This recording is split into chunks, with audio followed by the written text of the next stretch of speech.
to everyone. Hope you will be fine and doing well.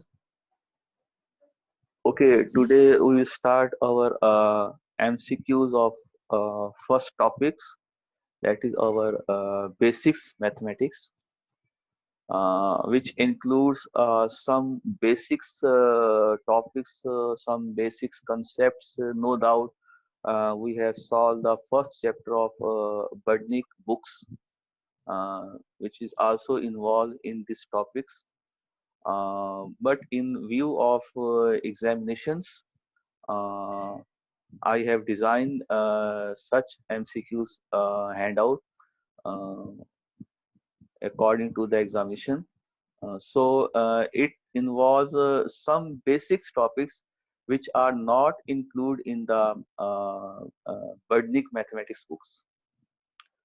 Uh, these topics are very basics topics, and I will say about these topics that these topics are included in our previous mathematics records, just like up to start from nursery prep class to up to matric level. तो nursery prep से matric level तक जितना भी आपने mathematics पढ़ा है, उसमें जो बेसिक्स मैथमेटिक्स के टॉपिक्स हैं, वो सारे इस एमसीक्यूज के सेट में. अच्छा, क्योंकि हमारा जो सिलेबस है उसमें नो डाउट टॉपिक लिखे हुए हैं बेसिक मैथमेटिक्स की रेंज क्या है, लिमिट क्या है, वो हमने खुद डिसाइड करनी है according to the examination. Paper में क्या क्वेश्चन आता है, पेपर में किस लेवल का क्वेश्चन आता है, पेपर में क्वेश्चन की लिमिट क्या होती है, बेसिक मैथमेटिक्स का क्वेश्चन कहाँ कहाँ से कौन कौन से टॉपिक में से आता है. तो ये हमने जैसे स्टूडेंट से फीडबैक लेते रहते हैं, तो हमें आइडिया हो गया कि बेसिक्स मैथमेटिक्स की लिमिट क्या है. तो इस हैंडआउट को मैंने डिजाइन इस हवाले से किया हुआ है कि इसमें हमने कोशिश की है कि सारे उन टॉपिक्स को डिस्कस करें जो एग्जाम के अंदर पूछे जा सकते हैं. तो इसमें बहुत सारे टॉपिक्स ऐसे होंगे जो हमने बढ़ने की बुक में नहीं पढ़े, बट हमने जाहिर बात है एग्जाम तो देने हैं. हमने ये थोड़ी करना है कि हमने सिलेबस कंप्लीट कर लेना है, हमने बुक को कंप्लीट कर लेना है. हमने हमारा जो मेन ऑब्जेक्टिव है नो डाउट कोर्स पढ़ने का, वो ये भी है, नॉलेज भी गेट करना है हमने, एंड प्लस आफ्टर ऑल हमने पेपर पास करना है. और पेपर पास करने के लिए हमें बहुत मेहनत करनी पड़ेगी. लाइक हमने उन टॉपिक को भी डिस्कस करना है जो हमारे सिलेबस में डिफाइन नहीं किए हुए. मतलब सब टॉपिक की बात कर रहा हूँ. हमारे सिलेबस में जैसे मेन हेडिंग आ गई टॉपिक्स की बेसिक्स मैथमेटिक्स. अब बेसिक मैथमेटिक्स पे सब टॉपिक है, वो आपको टीचर बताएगा. वो आपको टीचर बताएगा कि बेसिक्स मैथमेटिक्स की लिमिट कहाँ से स्टार्ट होगी, कहाँ पे एंड होगी. तो ये चीजें जाहिर बात है टीचर आपको बताएगा, टीचर आपको समझाएगा. कुछ चीजें ऐसी हैं जो सिलेबस में आपको नजर नहीं आएंगी, बट हमारे हैंड आउट में वो चीजें नजर आएंगी. वो क्यों नजर आएंगी? क्योंकि ये वो वाली चीजें हैं, ये वो वाले टॉपिक्स हैं, ये वो वाले क्वेश्चन है जो हमारे एग्जाम में आ सकते हैं. तो आई थिंक आप मुझे फॉलो करेंगे और इस किस्म के कोई मैसेज नहीं आएंगे कि सर ये तो बहुत बेसिक्स है, ये तो हमने बहुत पहले पढ़ा हुआ है, ये तो हमें बहुत अच्छे तरीके से आता है. ठीक है, आपको आता है अच्छे तरीके से, बट मैंने अपनी ड्यूटी पूरी करनी है. ठीक है, मैंने अपना बेसिक्स मैथमेटिक्स का हैंड आउट आपको कंप्लीट करवा. और बाज़ औक़ात बेसिक्स मैथमेटिक्स बहुत डेंजरस भी होते हैं. हम कहते हैं ना बहुत अच्छा है, बहुत अच्छा है, बहुत आसान है, बहुत आसान है, तो उसमें कभी कभी आसान में भी ऐसा क्वेश्चन आता है जो हम सॉल्व नहीं कर सकते. तो अपना बेसिक्स मैथमेटिक्स का जो हैंड आउट था एमसीक्यूज का, वो ओपन कर लें. अगर आपके पास हार्ड कॉपी है तो हार्ड कॉपी ओपन कर लें, और अगर आपके पास सॉफ्ट कॉपी है तो सॉफ्ट कॉपी ओपन कर लें. अगर आप स्मार्टफोन पे हैं तो पीसी ऑन कर लें, अगर पीसी पे हैं तो स्मार्टफोन पे ऑन कर लें. बहरहाल एमसीक्यूज आपके सामने होने चाहिए. हमारा फर्स्ट क्वेश्चन है जिसमें हमारे पास जो टॉपिक है वो है हमारा रेशियो प्रपोर्शन का. तो पहले मैं थोड़ा सा आपको रेशियो प्रपोर्शन का कंसेप्ट देता हूँ, फिर हम इस टॉपिक की तरफ आएंगे. रेशियो क्या होता है? The comparison between two or more values.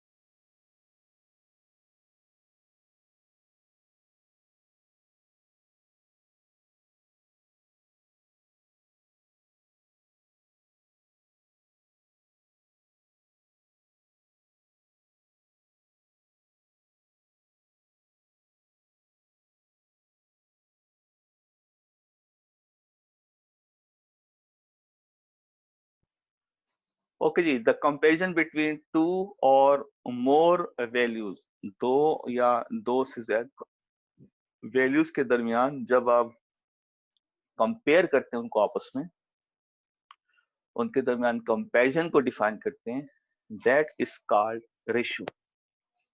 Just like अगर मैं आपसे ये कहूं कि एक वैल्यू जो है वो इस पॉइंट से इस पॉइंट तक है, तो उसमें ये पार्ट कितना होगा, ये पार्ट कितना होगा, ये पार्ट कितना होगा, ये पार्ट कितना होगा, मतलब एक टोटल एरिया के अंदर से some value is defined out of whole part. मगर अगर मैं इस चीज को थोड़ा और वाजी वर्डिंग में डिफाइन करूं कि हमारे पास एक कंप्लीट पार्ट है, उसके अंदर से हमने किसी छोटी वैल्यू को डिफाइन कर, जैसे यहां से मैंने कहा यहां से यहां तक हमारा एक कंप्लीट पार्ट है, उसके अंदर से मैं इस पार्ट को डिफाइन करता हूँ। इस चीज को मैं थोड़ा सा और वाजे के तौर पे आपको डिफाइन करता हूँ। ये देखिएगा, ये कंप्लीट पार्ट है और मैं इसमें से ये वाला पार्ट शो करता हूँ। इस पार्ट की वैल्यू क्या होगी, इस कंप्लीट में से इस पार्ट की वैल्यू क्या होगी। तो नो डाउट हम अगर इस पूरे होल पार्ट को 1 2 3 4 5 6 इक्वल पार्ट में डिवाइड कर देते हैं, तो इस पार्ट की वैल्यू क्या होगी, इस पार्ट को हम लिखेंगे 1/6। अच्छा, अगर मैं आपसे पूछूं कि ये वाला पार्ट भी और ये वाला पार्ट भी आप दोनों की वैल्यू डिफाइन करें, तो फिर ये बन जाएगा 2/6। सिमिलरली अगर मैं इसमें ये भी ऐड कर दूं तो ये बन जाएगा आपके पास 3/6। तो दीज आर कॉल्ड व्हाट्स, ये क्या है, ये रेशियो कि एक एक कंप्लीट पार्ट के अंदर से आप कोई छोटा सा पार्ट डिफाइन करते हैं, उसकी वैल्यू डिफाइन करते हैं, तो this is known as ratio. फिर एक चीज होती है हमारे पास परसेंटेज।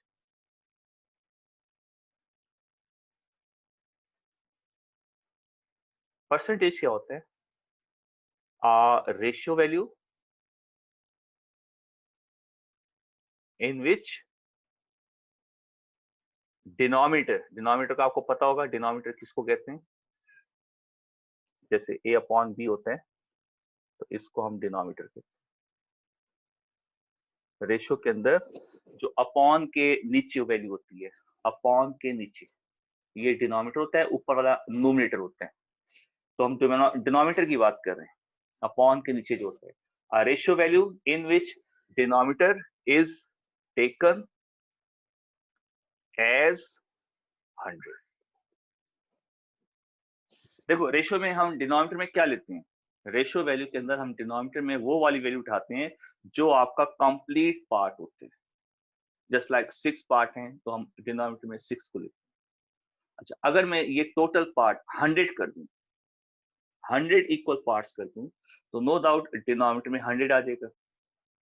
तो ऐसी रेशियो वैल्यू जिसका डिनोमिनेटर 100 हो, ऐसी रेशियो वैल्यू को हम परसेंटेज कहते हैं। It is denoted by this one, ये सिंबल होता है इसका, और इसकी वैल्यू क्या होती है 1/100।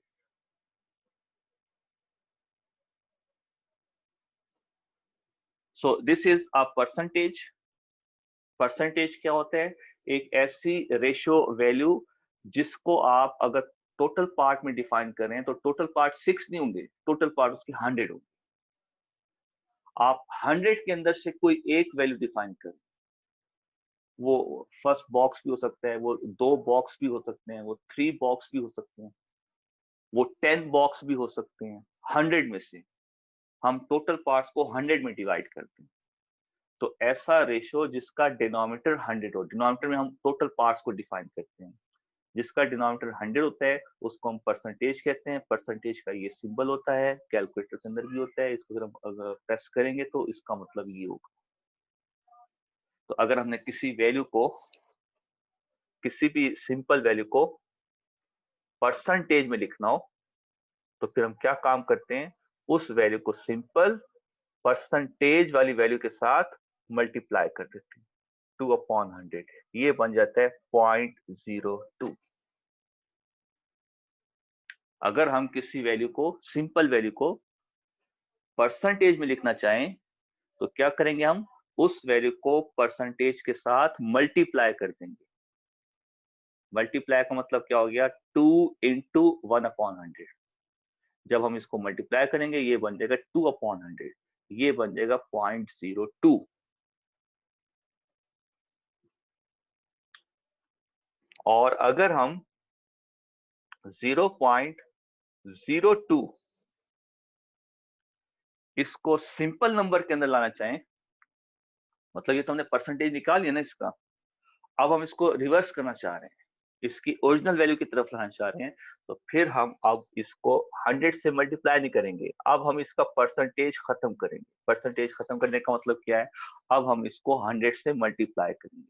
जब आप इसको 100 से मल्टीप्लाई करेंगे तो ये आंसर आपको दे देगा 2। तो मेरा कहने का मकसद ये है कि अगर हम किसी वैल्यू को परसेंटेज में लिखना चाहें तो हम उसको 100 से डिवाइड करेंगे, और अगर किसी परसेंटेज वैल्यू को वापस अपनी ओरिजिनल वापस पॉइंट की तरफ लाना चाहें तो फिर हम उसको 100 से मल्टीप्लाई करें। तो ये कंसेप्ट हमारा बेसिक्स मैथमेटिक्स में डिफरेंट क्वेश्चन के अंदर चलता रहेगा। ये कंसेप्ट भी चलेगा, परसेंटेज का कंसेप्ट भी चलेगा, रेशियो का कंसेप्ट भी चलेगा। एक और टर्म होती है, उसको भी देख लें, प्रपोर्शन, क्योंकि इसका भी कंसेप्ट आएगा। प्रपोर्शन क्या होता है, when to or more ratios are equal. When two or more ratios are equal, that is called proportion. Just like एक रेशियो वैल्यू है 1/2 और एक रेशियो वैल्यू है 2/4, एक रेशियो वैल्यू है 3/6, ये 3 रेशियो वैल्यू है आपके सामने। अगर मैं इस रेशियो की वैल्यू कंप्यूट करता हूं तो मेरे पास आएगी 0.5, इसकी वैल्यू 0.5, इसकी वैल्यू 0.5। इसका मतलब क्या हुआ, ऑल रेशियोज आर इक्वल। ये सारे रेशियो इक्वल हैं आपस में, आपको वैल्यूज डिफरेंट नजर आ रही हैं बट बेसिकली ये सारी रेशियो आपस में इक्वल हैं। So if two or more ratios are equal, then we say that these ratios are in proportion. Then we say that 1/2, 2/4 and 3/6 are in proportion. तो इनको हम proportion कहते हैं। अगर टू या मोर रेशियोज आर इक्वल, आपस में इक्वल हैं, तो ऐसी रेशियोज को हम प्रपोर्शन कहते हैं।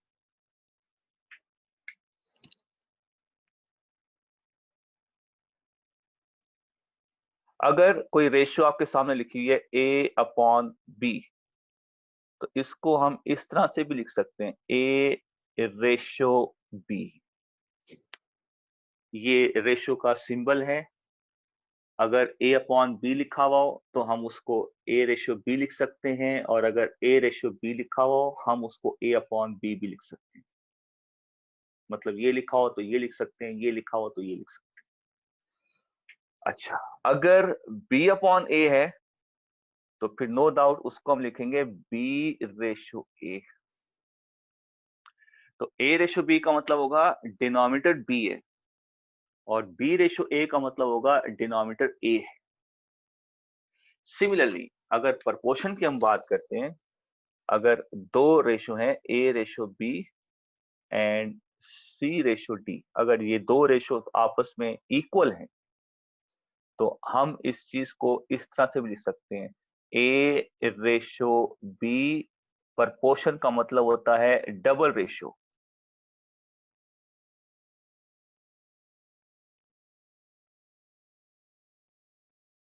प्रपोर्शन का मतलब होता है डबल रेशियो। तो अगर कोई दो रेशियो आपस में इक्वल हैं तो इसको हम रेशियो फॉर्म में क्या लिख सकते हैं, a रेशियो b। ये a रेशियो b आ गया। और c अपॉन डी को क्या लिख सकते हैं, c रेशियो d। और ये जो बीच में इक्वल टू आ रहा है इसको हम डबल प्रपोर्शन भी लिख सकते हैं। तो ये इनका सिंबल्स हैं। अगर ऐसा लिखा हुआ आ जाए तो हम उसको ऐसा लिख सकते हैं, ऐसा लिखा हुआ आ जाए तो हम उसको ऐसा लिख सकते हैं। तो ये रेशियो का मतलब हो गया और ये प्रपोर्शन का मतलब।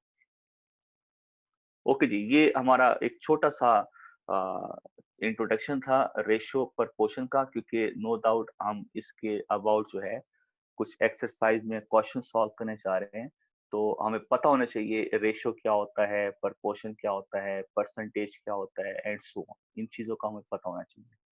ओके जी, अब मैं आऊंगा अपने हैंडआउट की तरफ। फर्स्ट हैंडआउट है हमारा, फर्स्ट क्वेश्चन है हमारा। आई थिंक आपने ओपन कर लिया होगा फाइल को।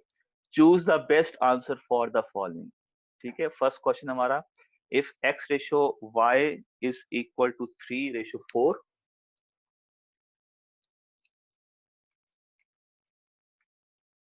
अच्छा, अगर आपने इसका स्क्रीनशॉट नहीं लिया तो मैंने ले लिया, मैं आपको सेंड कर दूंगा व्हाट्सएप पर।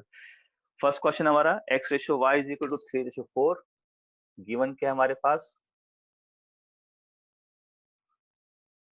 x ratio y is equal to 3 ratio 4 and y ratio z is equal to 8 ratio 9।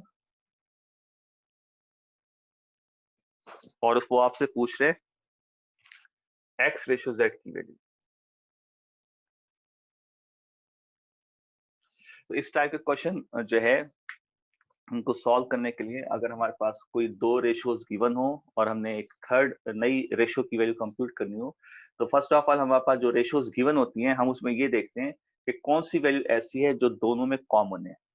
Just like अगर हम x ratio y ratio zero को देखते हैं तो इसमें हमारे पास वाई वैल्यू ऐसी है जो दोनों में कॉमन आ रही है। तो जो रेशियो कॉमन आ रही है, जो वैल्यू कॉमन आ रही है उसको आप सेंटर में रखते हैं, एक वैल्यू लेफ्ट साइड पर, एक value right side.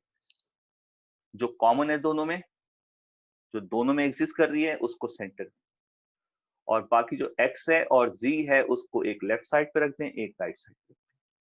Now bye given condition x ratio y 3 ratio 4 है, तो x रेशियो y के नीचे आप लिख देंगे 3 रेशियो 4, और y रेशियो z आपके पास 8 रेशियो 9 है, इसको as it is y ratio z के नीचे लिख देंगे 8 रेशियो 9। और यहां से इस तरह से इनको जिग जैग में मल्टीप्लाई करेंगे। जिग जैग के अंदर 3 8 जा 24, 8 4 जा 32, 9 4 जा 36। तो हमारे पास x ratio y ratio z का आंसर आ गया 24 रेशियो 32 रेशियो 36। अच्छा, एक चीज ध्यान में रखिएगा, जब भी आप रेशियो प्रपोर्शन के क्वेश्चन सॉल्व कर रहे हो आपका आंसर जो है सिंप्लीफाइड फॉर्म में होना चाहिए। मतलब ये मेरा आंसर नहीं है, ये मेरा आंसर उस वक्त होगा जब मैं चेक करूंगा कि कोई भी एक टेबल इन तीनों वैल्यूज को डिवाइड ना कर। अगर डिवाइड कर रहे हैं तो आप इसको डिवाइड करके इसकी सिंप्लीफाइड फॉर्म में लेके आएंगे, और उस वक्त तक उसको डिवाइड करते रहेंगे जब तक वो किसी एक टेबल से डिवाइड हो। और जब तक इसकी सिंप्लीफाइड फॉर्म नहीं आती इसका आंसर आप डिफाइन नहीं कर सकते। तो अब देखें 36, 32, 24 ये 4 के टेबल में आ रहे हैं, आप इनको 4 के टेबल से कैंसिल कर दें।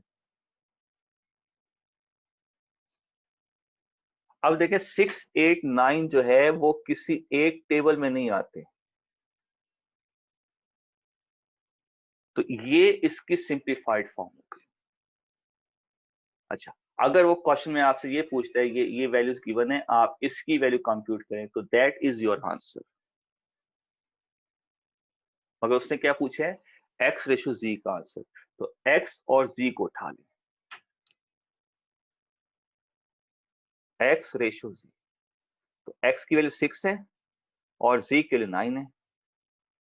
अब देखें दोनों एक टेबल में आ रहे हैं, कौन से टेबल में, 3 के टेबल में, इनको कैंसिल कर दें, 3 2 6, 3 3 9।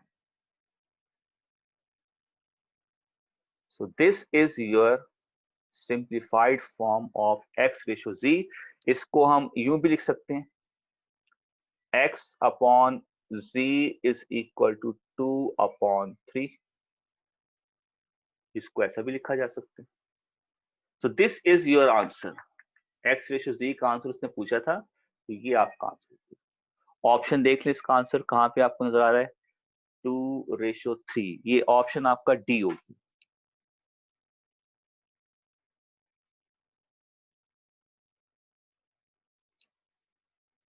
ये हमारा फर्स्ट एमसीक्यू सॉल्व हो।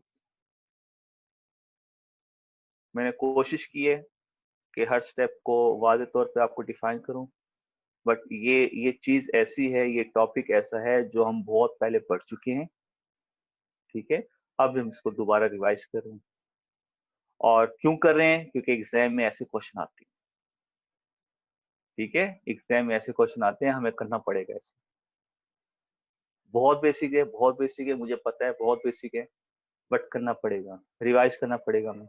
ऐसा ना हो ना कि एग्जाम में एक क्वेश्चन आ जाए और हमने रिवाइज ना किया हो, क्योंकि बेसिक्स है ना, हमने रिवाइज ना किया हो, आसान है तो कर लेंगे, और हमने रिवाइज ना किया हो और वहां पे हम क्वेश्चन को गलत करते हैं। ओके जी, ये हमारा फर्स्ट क्वेश्चन हो गया। आसान है, मुश्किल है, करना है आपने बस, सिंपल इज दैट। इसका नेक्स्ट क्वेश्चन मैं आपके लिए छोड़ रहा हूँ, क्योंकि क्वेश्चन नंबर 2 जो है वो सिमिलर है, इसी तरह से आप इसको करेंगे। तो 1 मैंने कर दिया, 2 आप खुद करेंगे। इसका क्वेश्चन नंबर 3 देखें। If rupees 782 be divided among the 3 person in the proportion 1/2 ratio 2/3 ratio 3/4, then the share of first person is। तो ये हमारा क्वेश्चन नंबर 3 हो गया एमसीक्यूज का।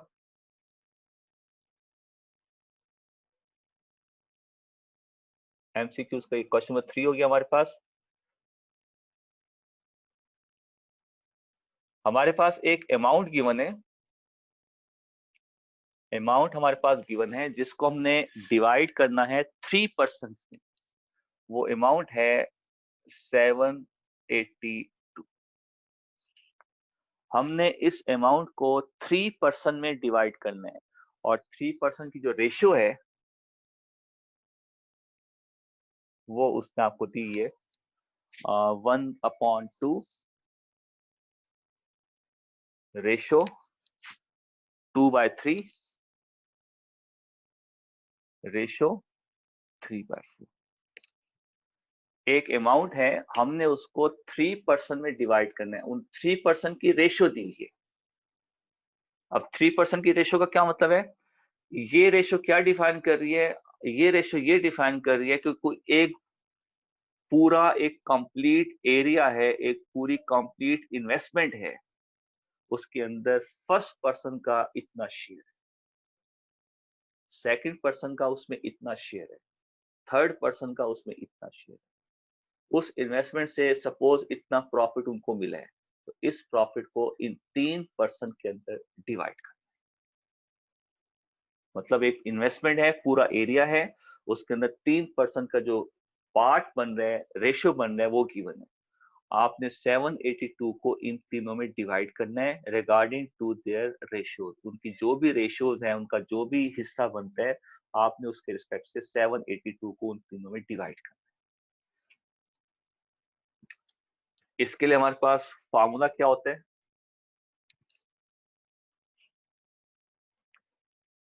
हमने इस टाइप के क्वेश्चन किए हुए कि शेयर, हम सपोज कर लेते हैं, ये मैं फार्मूला यहाँ पे डिफाइन कर रहा हूँ, ठीक है। इस फार्मूले को हम यूज करेंगे इस क्वेश्चन के अंदर। Suppose 3 persons are A, B, C with A, B, C are their ratios. 3 person ABC हैं और उनका जो रेशियो है वो मैंने स्मॉल ABC लिख दिया है। Let X be the total amount, और X वो अमाउंट है जिसको आपने तीनों पर्सन में डिवाइड करना है। देन शेयर ऑफ A का शेयर क्या होगा? Amount divide by sum of ratio into A की रेशियो। B का शेयर क्या होगा? Total amount divide by sum of ratio into B का रेशियो। C का रेशियो क्या होगा? C का पार्ट कितना बनेगा? C का हिस्सा कितना बनेगा? Total amount divide by sum of ratio into जो C की रेशियो। ये मैंने फार्मूला आपके सामने डिफाइन कर दिया, जो इस टाइप के क्वेश्चन पे आप अप्लाई करेंगे। इस टाइप का कौन सा क्वेश्चन? जहां पर आपको एक अमाउंट गिवन होगी और आपने उसको कुछ रेशियोज में डिवाइड करना होगा। एक अमाउंट है, उसको कुछ रेशियोज में डिवाइड करना है, वहां पे हम इस फार्मूले को फॉलो करेंगे।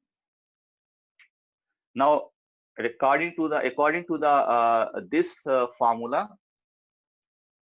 इस क्वेश्चन में हमारा ये x हो गया टोटल अमाउंट, ये स्मॉल a है, ये स्मॉल b है, ये स्मॉल c है। तो उसने कहा है फर्स्ट पर्सन का शेयर बताएं। वो सेकंड का भी पूछ सकता है, वो थर्ड का भी पूछ सकता है, वो तीनों का भी पूछ सकता है। फिलहाल इस क्वेश्चन उसने फर्स्ट पर्सन का शेयर पूछा है, तो फर्स्ट पर्सन का शेयर कैसे निकालेंगे? Total amount divide by sum of ratio into जो फर्स्ट पर्सन की रेशियो। तो अब आप इस जरा फार्मूले के अंदर इन वैल्यूज को पुट करें तो आपके पास आंसर क्या आ जाएगा? Share of first person. हमने फर्स्ट पर्सन का शेयर निकालना है, तो उसके लिए हम फार्मूला यूज कर रहे हैं total amount divide by sum of ratio 1/2 plus 2/3 plus 3/4 into first person की रेशियो 1/2। अब इस क्वेश्चन को सॉल्व कर लें, इसका जो भी आंसर आता है उसको अब हम देख लेंगे ऑप्शन में और अपना आंसर को टिक कर देंगे। जी 782 इसको मैं यहाँ पे सॉल्व कर रहा हूँ। So this is equals to 782 upon 1/2 का आंसर 0.5 हो जाएगा, 2/3 का आंसर 0.67 हो जाएगा,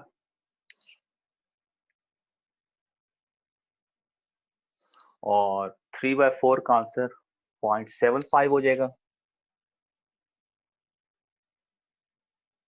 ओके जी, कैलकुलेटर से।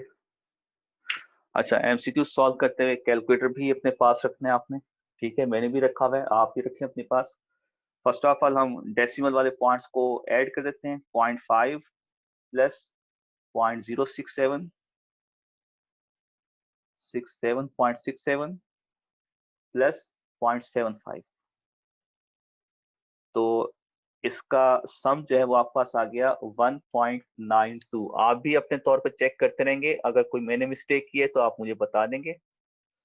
1.92 इनका सम आ गया। आप इसको डिवाइड कर दें, 782 डिवाइडेड बाय 1.92, तो ये हमारे पास आंसर आ गया 407.29।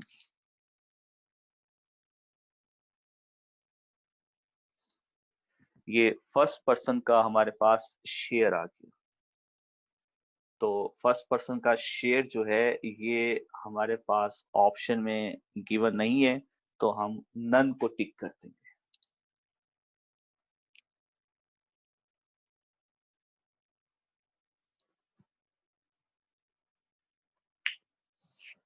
ओके जी, ये हमारा फर्स्ट एमसीक्यूज था। सेकंड एमसीक्यूज आपके ने सॉल्व करना था। थर्ड एमसीक्यूज हो गया, इसका आप स्क्रीनशॉट ले लें, फिर हम अपने नेक्स्ट क्वेश्चन की तरफ आए।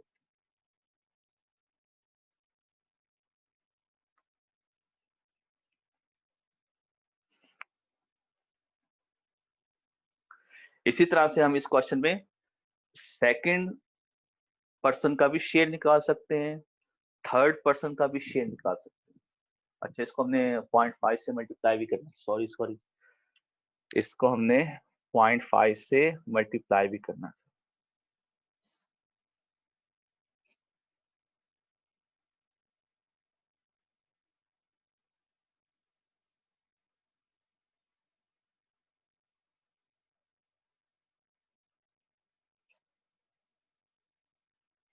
ये जो 0.5 है ना, इसको मल्टीप्लाई भी तो करने इसके साथ जी।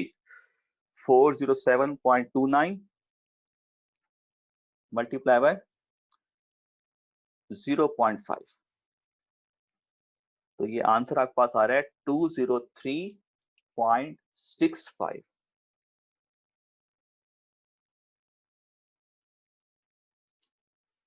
तो ऑप्शन में 200 है, 205 है, 190 है और नन दिया हुआ है, तो अब भी हम ऑप्शन में नन को टिक करेंगे।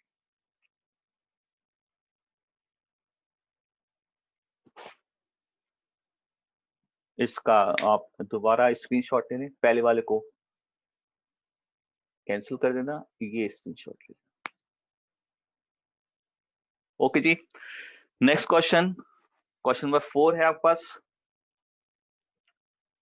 4 में एक प्रपोर्शन वैल्यू गिवन है और हमने उस प्रपोर्शन वैल्यू के अंदर से एक अननोन वैल्यू है उसको फाइंड आउट करना।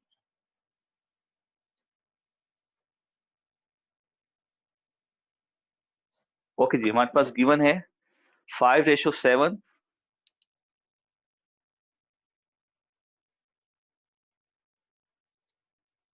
5:7, डबल रेशो, x:27, ये गिवन है हमारे पास। ओके, फर्स्ट ऑफ ऑल हम इसको लिख सकते हैं 5/7 is equal to x/28। Ratio की जगह अपॉन आ गया, डबल रेशो की जगह इक्वल टू आ गया, रेशो की जगह अपॉन आ गया। x को कंप्यूट करना है, ये 28 को इधर ले जाएं, 28 डिवाइड हो रहा है, इधर जाके मल्टीप्लाई हो जाएगा, तो x की वैल्यू क्या आ गया आपके पास।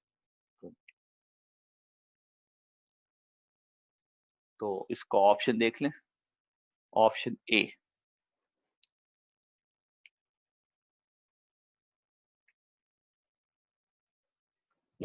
ओके, नेक्स्ट क्वेश्चन की तरफ आएंगे। क्वेश्चन नंबर 5 है हमारे पास।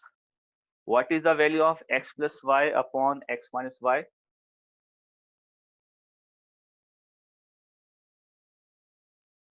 जबकि गिवन क्या है, x upon y is equal to 7।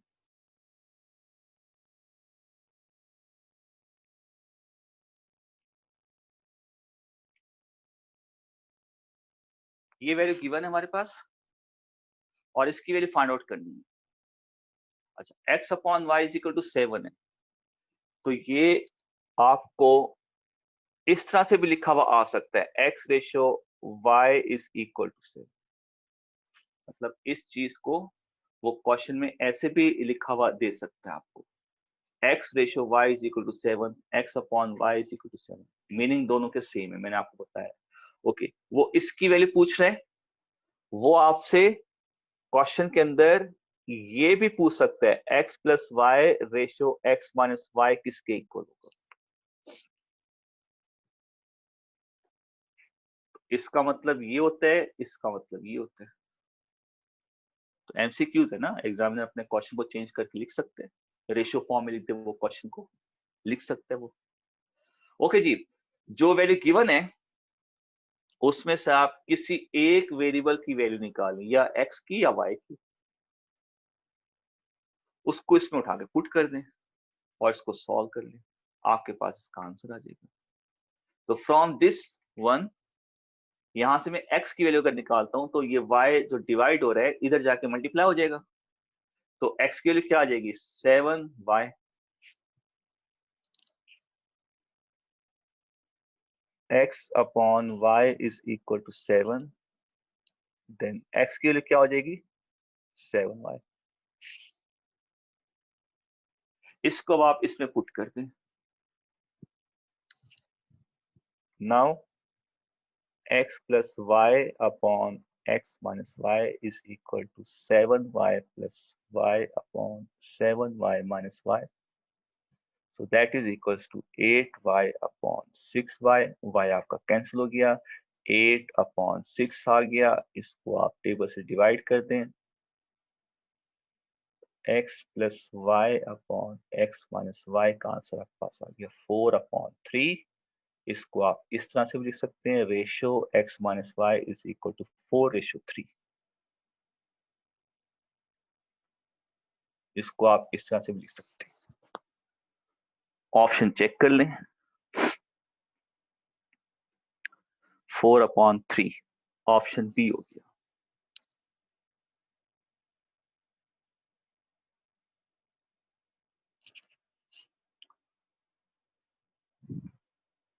Okay जी, इसका स्क्रीनशॉट ले लें आप, फिर हम अपने नेक्स्ट क्वेश्चन की तरफ आते हैं।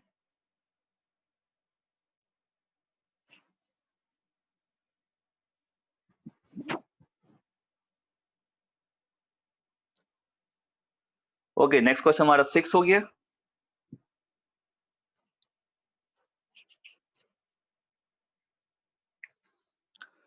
क्वेश्चन नंबर 6 देखिएगा, the mean proportion between 64 and 81।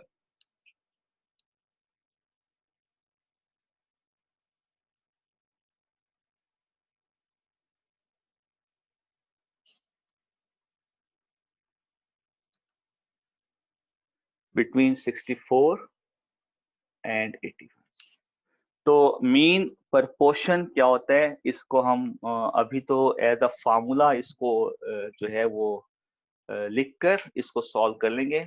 But mean proportion क्या होता है, जब हम अपना स्टैटिस्टिक्स शुरू करेंगे उसमें मैं आपको बताऊंगा कि मीन प्रपोर्शन क्या होता है। ठीक है, अभी तो इसका एज इट इज फार्मूला जो है वो देख लें। मीन प्रपोर्शन का फार्मूला होता है कि अगर आपने दो वैल्यूज का मीन प्रपोर्शन निकालना है, दो वैल्यूज है जैसे, तो दो वैल्यूज का मीन प्रपोर्शन होता है a इंटू बी और उसकी पावर 1/2। 1/2 का मतलब क्या होता है इसको,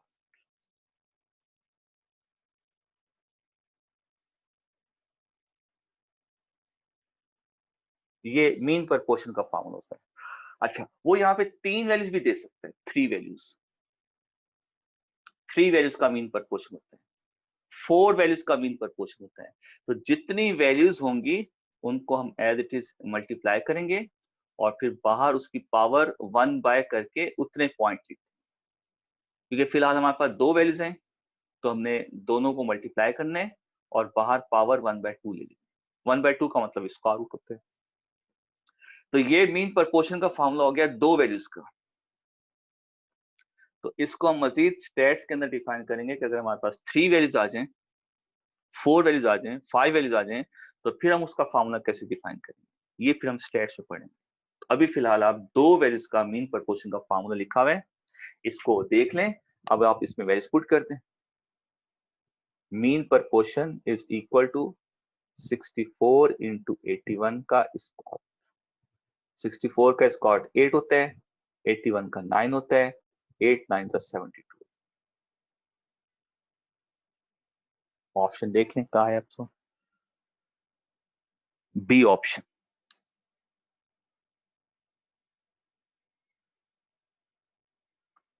क्वेश्चन नंबर 7, given that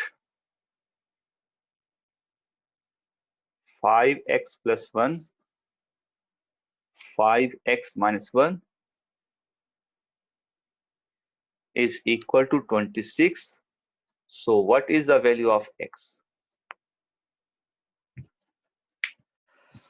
अच्छा, एक चीज ध्यान में रखिएगा, एमसीक्यूज के अंदर जब भी कोई इस टाइप का क्वेश्चन आ जाए कि आपको कोई इक्वेशन गिवन हो, आपको कोई एक्सप्रेशन गिवन हो और आपने उसमें से एक अननोन की वैल्यू कंप्यूट करनी, जैसे इसमें से हमने एक्स कंप्यूट कर,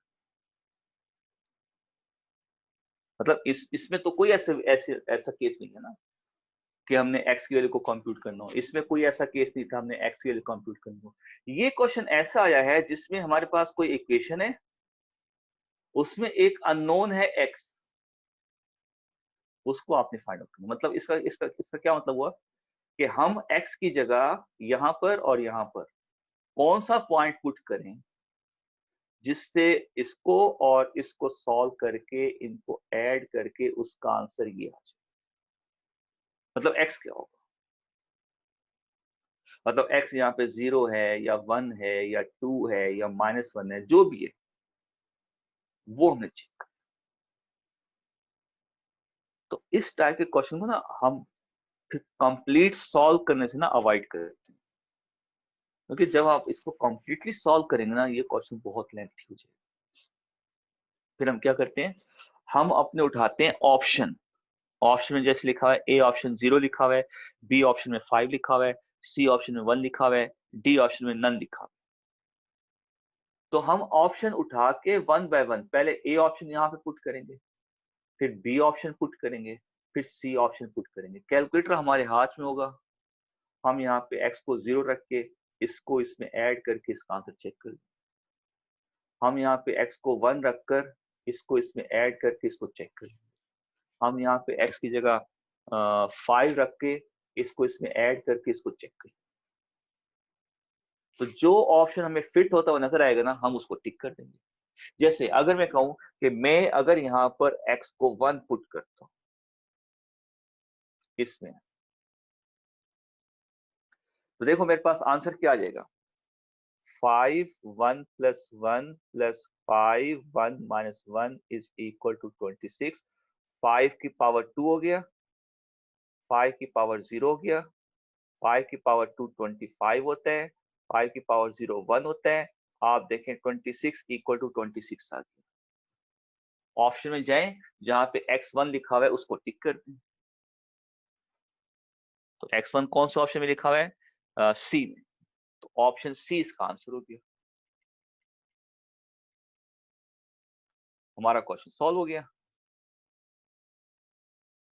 और अगर आप इसको सॉल्व करना चाहें वो भी देख लें, मतलब एक क्वेश्चन है आपके सामने, उसका सोल्यूशन भी तो आपको आना चाहिए ना, ये तो नहीं कि शॉर्टकट हम यूज कर लें।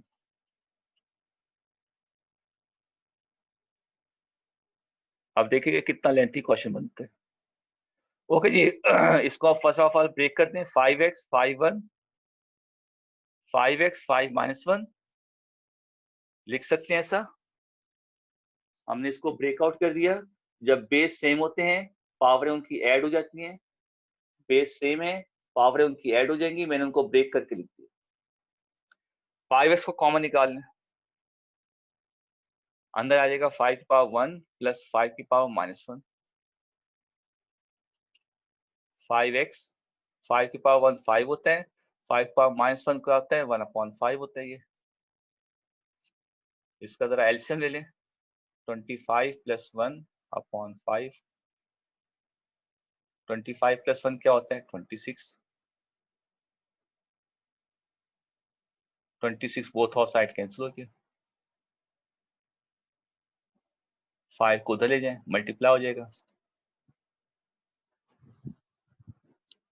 दो एलिमेंट इक्वल हैं तो इसका क्या मतलब हुआ, उनकी पावर्स भी आपस में इक्वल होगी।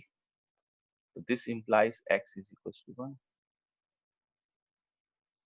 अब देख लो ये कितना लेंथी क्वेश्चन है, और यहाँ देख लो कितने जल्दी हमने इसको सॉल्व कर लिया। तो कोशिश किया करें एमसीक्यूज के अंदर अपना टाइम सेव करें। जस्ट लाइक इस टाइप के जो क्वेश्चन है, अब नो डाउट आपको आता है सॉल्व करना, आपने सॉल्व भी कर लिए। तो यही काम अगर हम डायरेक्ट ऑप्शन में पुट करके चेक कर लें तो ये देखो with in Chand second solve हो जाएगा, आपको ये मेहनत नहीं करनी पड़ेगी। तो एमसीक्यूज के अंदर जब भी आप क्वेश्चन सॉल्व करें, कोशिश करें आप अपने क्वेश्चन को अगर किसी शॉर्टकट वे में डिफाइन कर सकते हैं तो आप उसको शॉर्टकट वे में डिफाइन करें, वहां से टाइम को सेव करें। जितना टाइम सेव कर सकते हैं उतना आपका फायदा होगा। देखो ये जो क्वेश्चन है जिसमें हमने फार्मूला यूज किया और उसमें वैल्यूज पुट किया, ये शॉर्टकट में नहीं हो सकते। इसको तो करना है, इसका स्क्वायर रूट इसका स्क्वायर रूट दोनों को मल्टीप्लाई कर। बट ये क्वेश्चन ऐसे हैं जिनको बगैर सॉल्व किए हुए हम ऑप्शन उठा के चेक कर सकते हैं और अपने आंसर को डिफाइन कर सकते हैं। तो कोशिश करें इस टाइप के जो क्वेश्चन है उनको आप डायरेक्ट ऑप्शन को उठा के चेक करें, और with in Chand second calculator आपके हाथ में होना चाहिए, विद इन चंद सेकंड आप इन क्वेश्चन को सॉल्व करें। यहाँ से टाइम सेव करें, और ये टाइम उन क्वेश्चन के लिए रखें जो खास तौर पर स्टेटमेंटल प्रॉब्लम होते हैं, जिसमें आपको टाइम रिक्वायर्ड होता है उनको पढ़ने के लिए, उनको सॉल्व करने के लिए, उसका डाटा कलेक्ट करने के लिए वहां पे टाइम खर्च होता है। वो टाइम आप यहाँ से सेव करें। ठीक है जी, ओके जी। नेक्स्ट क्वेश्चन देखिएगा। आई थिंक नेक्स्ट क्वेश्चन आप खुद कर सकते हैं, वो सिर्फ कैलकुलेटर का क्वेश्चन है। 3 का स्क्वायर, क्वेश्चन नंबर 8 की बात कर, 3 का स्क्वायर 10 की पावर 4, 5 का स्क्वायर डिवाइड बाय 2 की पावर 3, 3 की पावर -1, 5 की पावर 5। इनको आप कैलकुलेटर से सॉल्व कर लें, आपस में डिवाइड कर दें, जो भी आंसर आता है उसमें आप ऑप्शन देख लें। क्वेश्चन नंबर 9 की तरफ आएंगे। 9 में उसने आपको एक एक्सप्रेशन दी है और उसको आपने सिंप्लीफाइड फॉर्म में लिखना है। तो इसका आप स्क्रीनशॉट ले लें, पहले इसका स्क्रीनशॉट ले लें, फिर हम अपने क्वेश्चन नंबर 9 की तरफ आते हैं। 8 आप खुद कर लेंगे, 8 में कुछ भी नहीं करना, सिर्फ कैलकुलेटर से आपने उसको सॉल्व करना। कैलकुलेटर से सारी वैल्यूज को कंप्यूट करके उसको आपस में मल्टीप्लाई डिवाइड करके आपने आंसर लिखना है। क्वेश्चन नंबर 9 देखिएगा। 1/1 प्लस एक्स की पावर -1 एंड होल की power -1 into x -1 upon 1 minus x की पावर -1 एंड होल की पावर -1। ओके, ये एक एक्सप्रेशन दी है, इसको हमने सिंप्लीफाइड फॉर्म में लेके आना है। सिंप्लीफाइड फॉर्म में मतलब हम इसके ऊपर अपने लॉजिकल फार्मूलाज को यूज करते हुए, टेक्निक्स को यूज करते हुए इसको ऐसी शेप में लाना है जो फर्दर आगे सॉल्व ना हो सके, वो उसकी सिंप्लीफाइड फॉर्म होगी। अब नो डाउट इसमें हमारे पास कोई ऑप्शन का चक्कर नहीं है कि हम ऑप्शन को उठा के इसमें पुट करके सॉल्व करें, इसको तो आपको सॉल्व करना है। तो कुछ क्वेश्चन ऐसे होते हैं जिनको आपने सॉल्व करना होगा, कुछ क्वेश्चन ऐसे होते हैं जो ऑप्शन के साथ सॉल्व हो सकते हैं। ओके जी, फर्स्ट ऑफ ऑल आप इसका x की पावर -1 है, इसको आप 1/x कर दें, लिख सकते हैं ऐसा। सिमिलरली ये एज इट इज 1 - 1/x कर दें। नीचे का एलसीएम ले लें, x + 1/x आ जाएगा। नीचे वाले का एलसीएम ले लें, x - 1/x आ जाएगा। ये x ऊपर आ जाएगा, x/x + 1। ये x ऊपर आ जाएगा, x × x - 1/x - 1। ये x - 1 x - 1 से कैंसिल हो जाएगा, x/x + 1 की पावर -1 एंड x की पावर -1। इसको आप लिख सकते हैं x + 1/x, इसको आप लिख सकते हैं 1/x। ये x+1/x²। ये इसकी सिंप्लीफाइड फॉर्म आ गई। ऑप्शन में देखते हैं, तो ऑप्शन में ऐसा कुछ नहीं लिखा हुआ, तो आप ऑप्शन को नन टिक कर।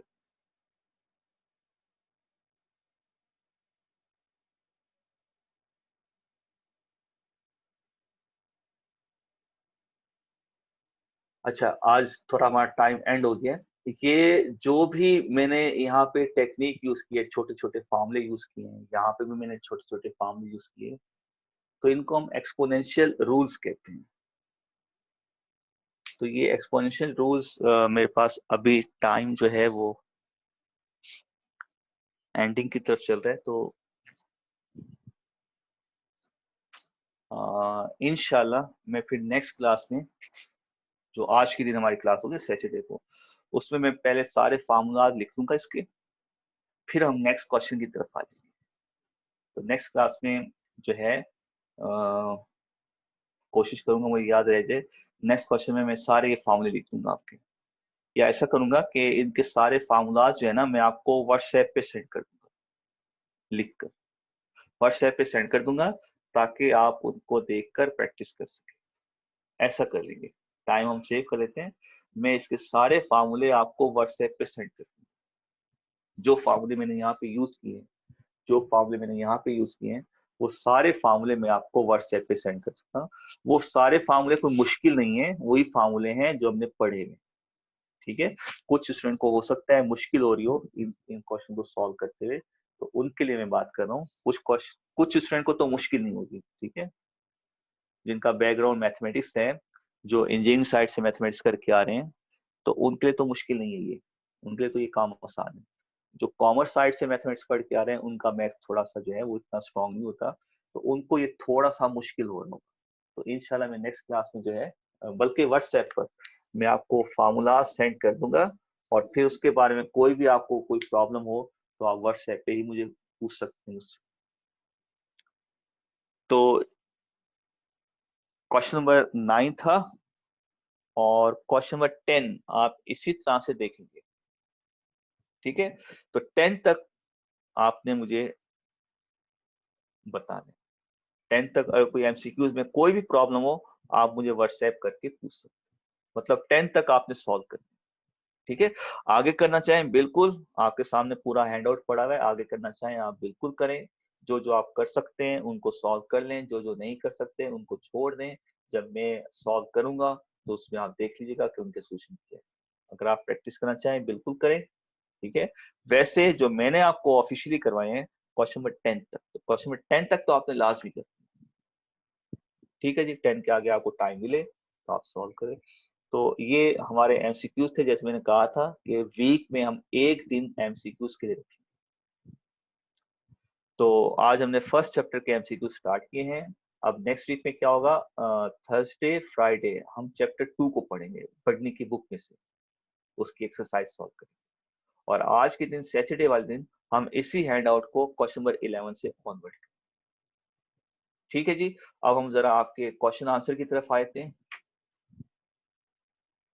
क्या क्वेश्चन आंसर वही होंगे सर, पीडीएफ सेंड कर दें, ये क्वेश्चन होंगे ज्यादा। अच्छा, 2 से डिवाइड करना था, ये देख लीजिएगा क्वेश्चन में, मैं तो आपको कहते रहता हूँ, साथ साथ आप भी सॉल्व करते रहें। देख लें 2 से डिवाइड करना था ये क्या था, वो आप खुद देख लेंगे। ठीक है, उसको आप क्वेश्चन को सही कर लेंगे। हाँ, ये फर्स्ट जो है एक्सरसाइज 2.1 क्वेश्चन नंबर 23 फर्स्ट जो है, ये मैं सॉल्व करके, क्योंकि ये मैसेज मेरे पास और भी आया था 23 का, तो इसको मैं सॉल्व करके व्हाट्सएप पे सेंड कर देता हूँ। आप अगर ग्रुप में शामिल हैं तो आप ग्रुप में देख लीजिएगा, मैं इसका सोल्यूशन जो है वो व्हाट्सएप पे सेंड कर दूंगा, वहां से देख लीजिए। देखिए, सिलेबस का पीडीएफ नेट पे मौजूद है, आप आईसीटी की वेबसाइट पे जाएं, वहां पे पड़ा हुआ है सिलेबस, आप वहां से ले सकते हैं। जाहिर बात है, घर में बैठे हैं तो घर में बैलेंस तो बचती है ना, तो बाहर कोई आता है तो हमें ही जाना पड़ेगा ना। या मैं आपको बुलाऊंगा बाहर जाने के लिए, आप आके बाहर मेरे मेरे घर का आके वो जब बाहर जाके देखें कि बेल बजी है, कौन है, जाहिर बात है मैं ही जाऊंगा ना बाहर। तो ये तो कोई क्वेश्चन नहीं है यहाँ पूछने वाला। देखिए रिप्लाई बाज औकात लेट हो जाते हैं, मैं अक्सर कोशिश करता हूँ सारे क्वेश्चन को रिप्लाई कर सकूं। बाज औकात ऐसा होता है कोई क्वेश्चन मिस हो जाता है, आप उसको दोबारा रीसेंड करते हैं। देखिए मैं मेरे पास सिर्फ आपके स्टूडेंट नहीं है, आपके आईसीए के नहीं है, बहुत सारे स्टूडेंट्स होते हैं, उनके बहुत सारों के क्वेश्चंस आते हैं मेरे पास। मैं एट अ टाइम फारिग नहीं बैठा होता है, हर हर किसी का क्वेश्चन सॉल्व करके उसको सेंड कर रहा होता हूँ, किसी का चेक कर रहा होता हूँ। तो उसमें कोई क्वेश्चन मिसप्लेस हो जाते हैं। तो आप ये ना कहें कि सर मैंने आपसे क्वेश्चन पूछा था आपने मुझे आंसर नहीं दिया। तो आप ये सोचा करें कि सर बिजी होंगे या सर के सामने ये क्वेश्चन मिसप्लेस हो गया होगा, मैं दोबारा रीसेंड कर दूं, दोबारा रीसेंड कर दें। ठीक है, ऐसा कोई वो रीजन नहीं है कि मैंने आपको क्यों नहीं आंसर दिया, ऐसी कोई बात नहीं है। बाद औकात हो जाता है, आपका क्वेश्चन जो है बहुत सारे क्वेश्चन के अंदर ना मिक्स हो जाते हैं, मिस हो जाता है वो, दूसरों को दे दिया आपका रह गया क्वेश्चन, तो आप उसको दोबारा रिसेंड कर दें। ठीक है, तो टॉपिक ही हमारा बेसिक्स मैथ है तो बेसिक्स तो होगा ना।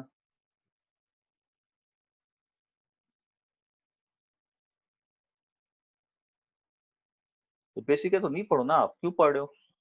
आपको क्या घर से पकड़ के ले आए बेसिक आके पढ़ो? नहीं पढ़ो आप।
आपके जो क्वेश्चन में पढ़ रहा हूँ ना उसमें कोई भी ऐसा क्वेश्चन नहीं है जिसका मैं आंसर दे सकूं। ठीक है, खाम खा में आप क्वेश्चन लिख कर ना टाइम जाया कर रहे हैं अपना।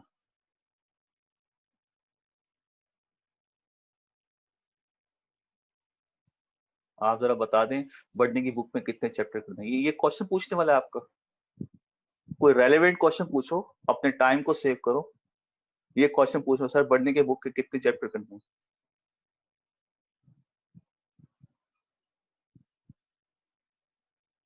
ठीक है जी, इंशाल्लाह नेक्स्ट क्लास में मिलते हैं।